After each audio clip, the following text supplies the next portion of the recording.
तो दोस्तों आज बात करने वाले हैं मिड कैप कैटेगरी के तीन बहुत पुराने फंड्स में जहाँ पे काफी सारे इन्वेस्टर्स का भरोसा है जिन म्यूचुअल फंड्स पे। एक तो मोतीलाल ओसवाल का मिड कैप फंड, एचडीएफसी और क्वांट, इनके तीनों के कंपैरिजन देखेंगे। कौन सा फंड कैसी स्ट्रेटेजी है, क्या रिस्क रेशियोज हैं, कैसी परफॉर्मेंस है, किस टाइप की इन्वेस्टमेंट कर रहे हैं और एंड में किस टाइप के इन्वेस्टर के लिए कौन सा फंड ज्यादा सुटेबल है।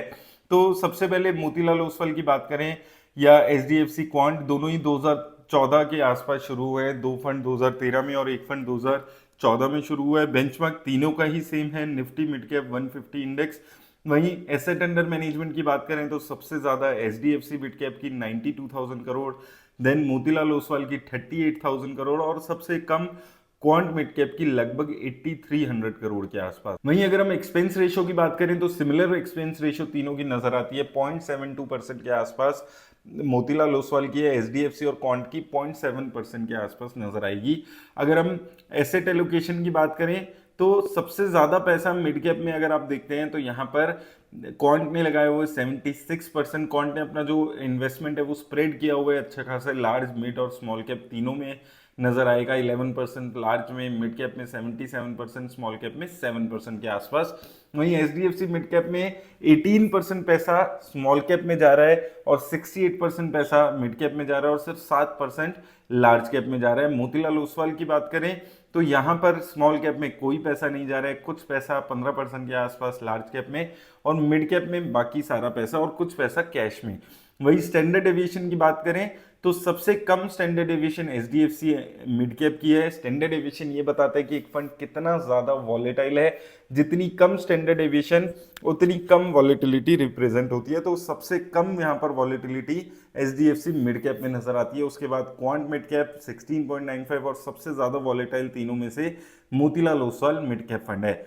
और शार्प रेशो की बात करें तो सबसे अच्छी शार्प रेशो यहाँ पर क्वांट मिड कैप की नजर आएगी और उसके बाद मोतीलाल ओसवाल और सबसे कम शार्प रेशो यहाँ पर एचडीएफसी की नजर आएगी। शार्प रेशो दिखाती है कि कौन सा फंड कितनी रिस्क एडजस्टेड रिटर्न दे रहा है। जितनी ज्यादा शार्प रेशो उतनी बेटर रिस्क एडजस्टेड रिटर्न। तो क्वांट की रिस्क एडजस्टेड रिटर्न तीनों में सबसे अच्छी नजर आती है। टर्नओवर रेशियो सबसे खराब क्वांट मिड कैप की है, लगभग 250% की मिड कैप ने यहाँ पर इसमें टर्नओवर रेशियो है, यानी कि बहुत ज्यादा चेंजेस ये फंड कर रहा है। मोतीलाल ओसवाल 124% और सबसे कम 13%, यानी कि फंड ज्यादा चेंजेस ही नहीं करता है, वो है एचडीएफसी मिड कैप। ना के बराबर चेंजेस करते हुए एचडीएफसी मिड कैप फंड यहाँ पर चलते हुए नजर आ रहा है। पी रेशियो की बात करें तो सबसे ज्यादा मिड कैप में मोतीलाल की 69, यानी कि बहुत ज्यादा high risk high growth companies में पैसा लग रहा है। उसके बाद एचडीएफसी मिड कैप यहाँ पर 27% और सबसे कम यहाँ पर क्वांट की प्राइस टू अर्निंग 17 के आसपास नजर आएगी। तो सबसे ज्यादा रिस्क लेने वाला फंड तीनों में से Motilal Oswal mid cap fund है। वहीं अगर हम बात करें इनकी यहाँ पर एसेट एलोकेशन में सेक्टर वाइज अगर देखते हैं तो देखिए यहाँ पर फाइनेंशियल सेक्टर नजर आएगा आपको एचडीएफसी में और क्वांट में। इसके अलावा तीनों में ही टॉप में लगभग 50-60% पैसा है। मोतीलाल ओसवाल थोड़ा सा ज्यादा कंसंट्रेटेड फंड है, यहाँ पर 70% पैसा आपका टॉप 4 सेक्टर्स में लग रहा है, जिसमें सबसे ज्यादा सर्विस सेक्टर में यहाँ पर पैसा लगते हुए नजर आ रहा है। वहीं अगर हम बात करें इनकी टॉप 10 कंपनीज की तो कंप्लीटली डिफरेंट कंपनीज तीनों ही फंड में आपको नजर आएगी। एक तरफ मोतीलाल ओसवाल मिड कैप है, यहाँ पर आपको परसिस्टेंट, कोफोर्ज, इटर्नल, डिक्सन, कल्याण ज्वेलर्स, 197 जैसी कंपनीज, थोड़ी सी हाई रिस्क कंपनीज। एक भारतीय एयरटेल देखें तो थोड़ी सी लिमिटेड गिरावट वाली कंपनी है, लेकिन उसके अलावा मेजरली सारी हाई ग्रोथ वाली कंपनीज। इसके बाद एचडीएफसी मिड कैप में भी सिमिलर आपको देखने को मिलेगा। यहाँ पर थोड़ा थोड़ा सा बैलेंस आपको दोनों में देखने को मिलेगा। Fortis, Indian bank, federal bank, AU small finance bank. तो बैंकिंग सेक्टर हैवी टॉप 4 यहाँ पर नजर आएगा। और सबसे अजीबोगरीब डिफरेंट क्वांट मिड कैप का पोर्टफोलियो, सबसे ज्यादा पैसा मिड कैप सिलेक्टेड इंडेक्स में 15% के आसपास। उसके बाद औरबिंदो फार्मा जो काफी खराब परफॉर्मेंस है, टाटा कम्युनिकेशन, आईआरबी इंफ्रा काफी खराब परफॉर्मेंस है, रिलायंस में 6% के आसपास की एलोकेशन है। तो काफी डिफरेंट पोर्टफोलियो मेंटेन करके क्वांट मिड कैप चलते हुए नजर आ रहा है।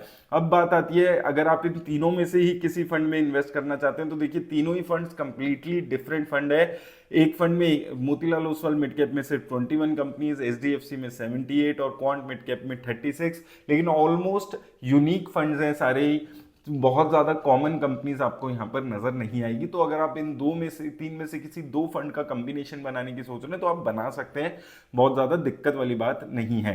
रिटर्न्स की बात करें तो देखिए, एक साल में मोतीलाल ओसवाल ने सबसे खराब 10% की नेगेटिव रिटर्न्स दी है, क्वांट ने -3% की रिटर्न दी, और पिछले एक साल में सबसे अच्छी परफॉर्मेंस एचडीएफसी की रही है।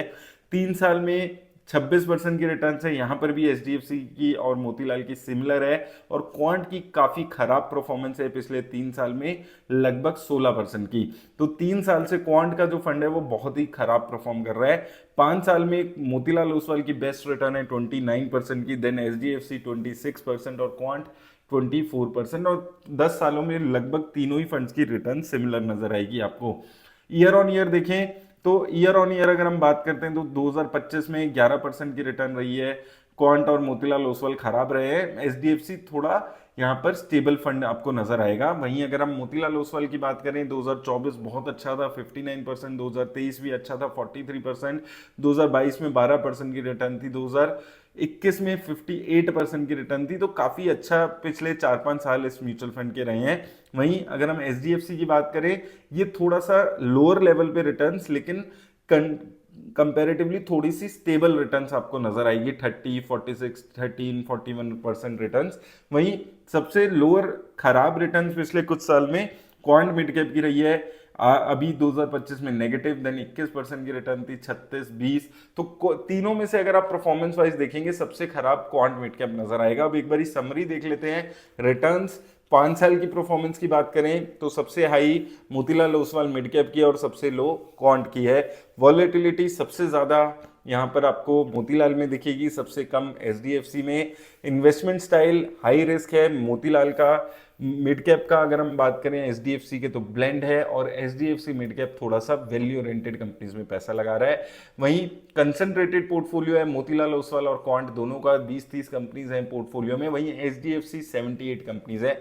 तो एचडीएफसी म्यूचुअल फंड का जो म्यूचुअल फंड है, हालांकि उसका एसेट अंडर मैनेजमेंट बहुत ज्यादा है, 90,000 करोड़ के आसपास का हो चुका है, और इस एसेट अंडर मैनेजमेंट में थोड़ा सा कितनी रिटर्न्स जनरेट कर पाएंगे वो थोड़ा सा एक मिथ रहता है। हालांकि बहुत सारे फंड्स हैं जो इस एसेट अंडर मैनेजमेंट में भी अच्छी परफॉर्मेंस कर पाए हैं। ओवरऑल बैलेंस के हिसाब से, ओवरऑल कंपनीज के हिसाब से, रिटर्न्स की स्टेबिलिटी के हिसाब से, तीनों में से एचडीएफसी मिड कैप थोड़ा सा लोअर रिस्क लेने वाले इन्वेस्टर के लिए बेटर नजर आता है। हाई ग्रोथ, हाई रिस्क लेना है आपको तो आपको मोतीलाल ओसवाल मिड कैप जैसे फंड में हाई रिस्क लेने के लिए वहां पर आपको नजर आएगा, क्योंकि वहां पर प्राइस टू अर्निंग भी बहुत ज्यादा है, 69 के आसपास, लोअर कंसंट्रेटेड पोर्टफोलियो है, तो थोड़ा सा वहां पर रिस्क थोड़ा ज्यादा रहेगा। और ये जो वॉलेटिलिटी आपने देखी है, पिछले साल 60% की रिटर्न, इस साल -10% की रिटर्न, ये आगे भी आपको झेलनी पड़ सकती है। तो वो चीजों का ध्यान रख के इन्वेस्ट करिएगा अगर आप मोतीलाल ओसवाल मिड कैप में या इन तीनों में से किसी फंड में इन्वेस्ट कर रहे हैं। उम्मीद करता हूं आपको हेल्प मिलेगी इस वीडियो से। धन्यवाद।